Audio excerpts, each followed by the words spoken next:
जय सिया राम। लक्ष्मी नारायण भक्ति चैनल में आप सभी भक्तों का स्वागत है। आज हम माघ मास अध्याय 6 महात्मा पुष्कर के द्वारा नरक में पड़े हुए जीवों का उद्धार।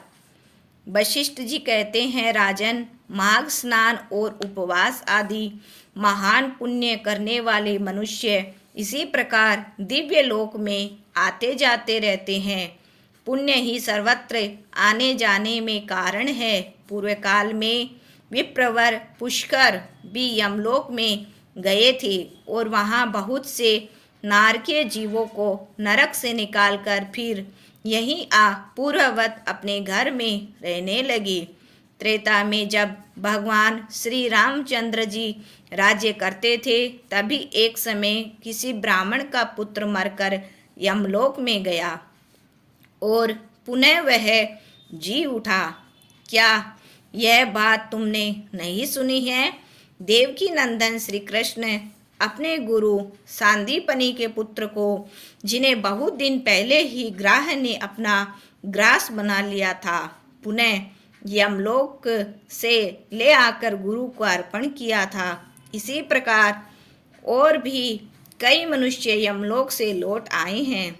इस विषय में संदेह नहीं करना चाहिए। अच्छा बताओ, अब और क्या सुनना चाहते हो? दिलीप ने पूछा, मुने, पुष्कर नामक श्रेष्ठ ब्राह्मण कहाँ के रहने वाले थे? वे कैसे यमलोक में आए और किस प्रकार उन्होंने नरक से पापियों का उद्धार किया? वशिष्ठ जी बोले, राजन, मैं महात्मा पुष्कर के चरित्र का वर्णन करता हूँ। वह सब पापों का नाश करने वाला है। तुम सावधान होकर सुनो।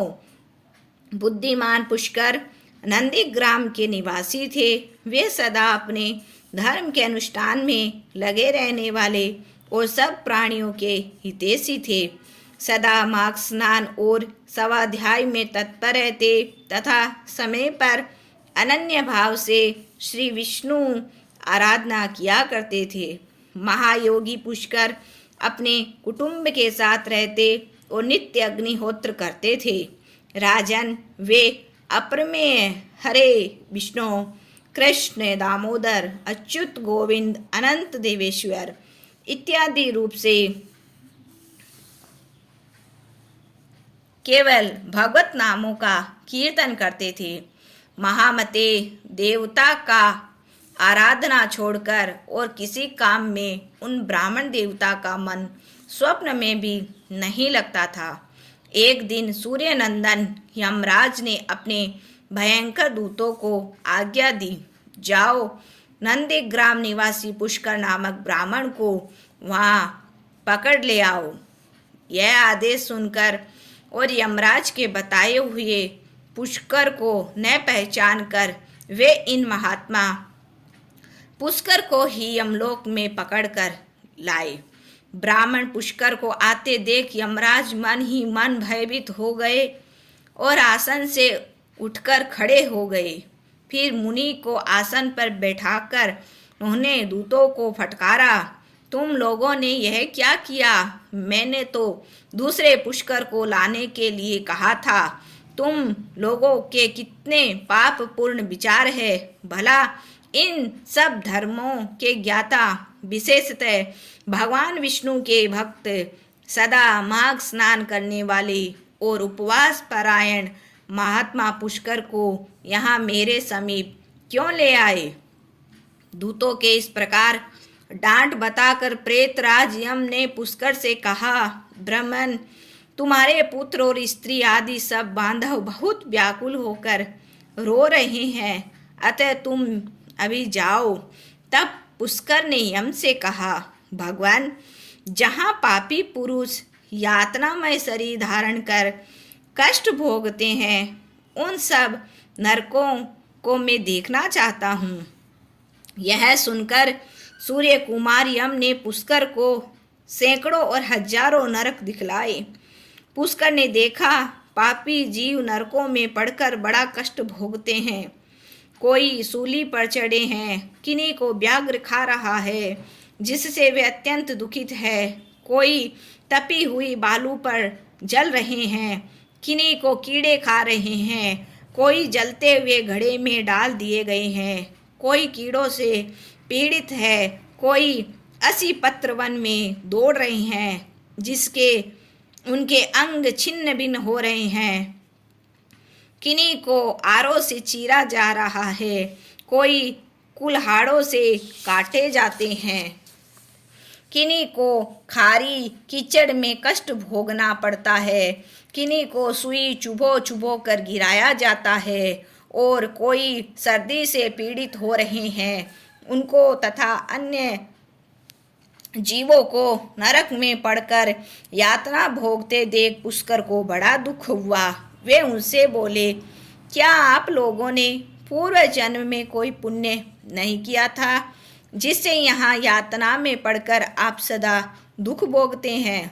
नरक के जीवों ने कहा, विप्रवर, हमने पृथ्वी पर कोई पुण्य नहीं किया था, इसी से इस यातना में पड़कर जलते और बहुत कष्ट उठाते हैं।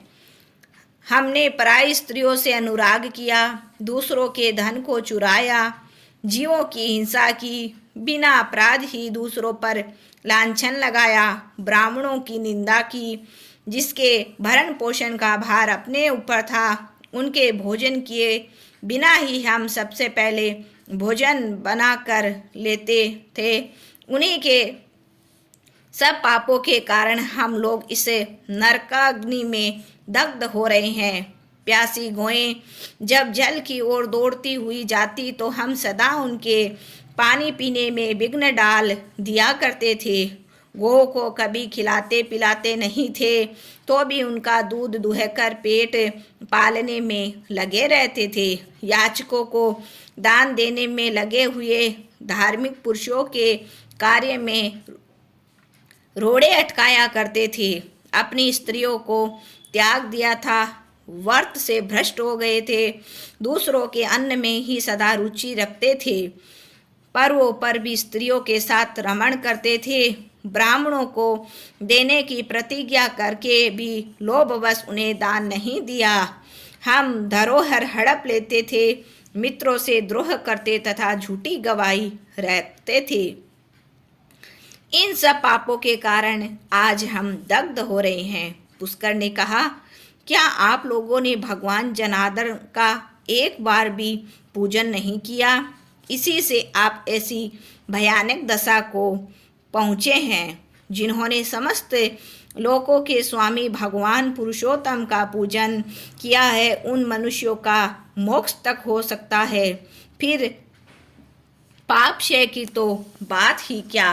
प्राय आप लोगों ने श्री पुरुषोत्तम के चरणों में मस्तक नहीं झुकाया है, इसी से आपको इस अत्यंत भयानक नरक की प्राप्ति हुई है। अब यहाँ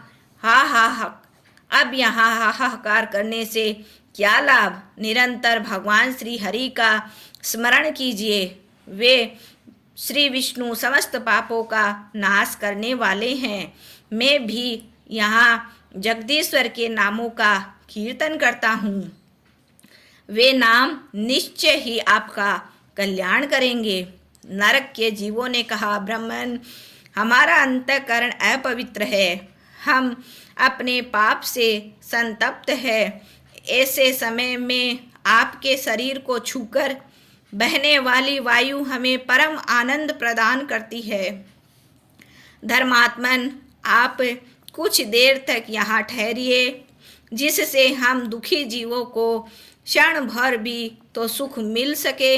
ब्राह्मण, आपके दर्शन से भी हमें बड़ा संतोष होता है। अहो, हम पापी जीवों पर भी आपकी कितनी दया है। यमराज ने कहा, धर्म के ज्ञाता पुष्कर, तुमने नरक देख लिए, अब जाओ।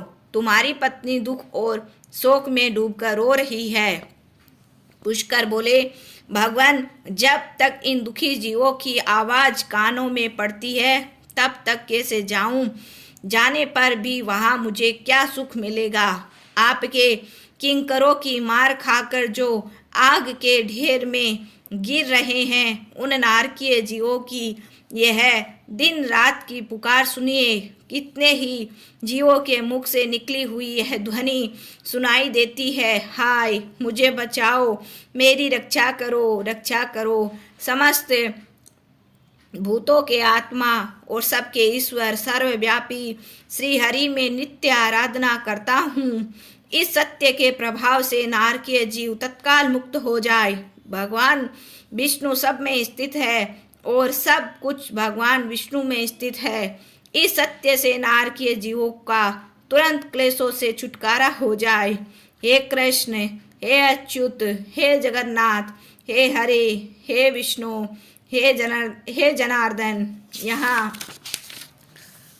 नरक के भीतर यातना में पड़े हुए इन सब जीवों की रक्षा कीजिए। पुष्कर के द्वारा उच्चारित भगवान के नाम सुनकर वहाँ नरक में पड़े हुए सभी पापी तत्काल उससे छुटकारा पा गए।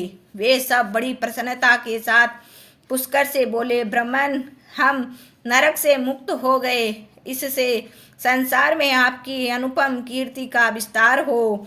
यमराज को भी इस घटना से बड़ा विस्मय हुआ।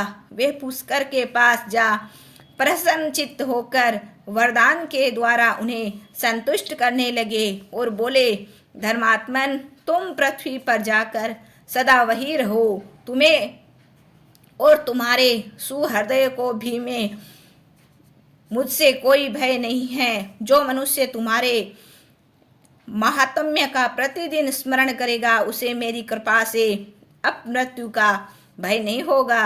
वशिष्ठ जी कहते हैं, यमराज के यूं कहने पर पुष्कर पृथ्वी पर लौट आए और यहाँ पूर्ववत स्वस्थ हो भगवान मधुसूदन की पूजा करते हुए रहने लगे। राजन, मेरे द्वारा कहे हुए महात्मा पुष्कर के इस महात्म्य को जो सुनता है उसके सारे पापों का नाश हो जाता है। भगवान विष्णु का नाम कीर्तन करने से जिस प्रकार नरक से छुटकारा मिल जाता है वह प्रसंग मैंने तुम्हें सुना दिया। आदि पुरुष परमात्मा के नामों की थोड़ी सी भी स्मृति संचित पापों की राशि का तत्काल नाश कर देती है। यह बात प्रत्यक्ष देखी गई है। फिर उन जनार्दन के नामों का भली भांति कीर्तन करने पर उत्तम फल की प्राप्ति होती है। इसके लिए तो कहना ही क्या। जय सिया राम, जय जय सिया राम।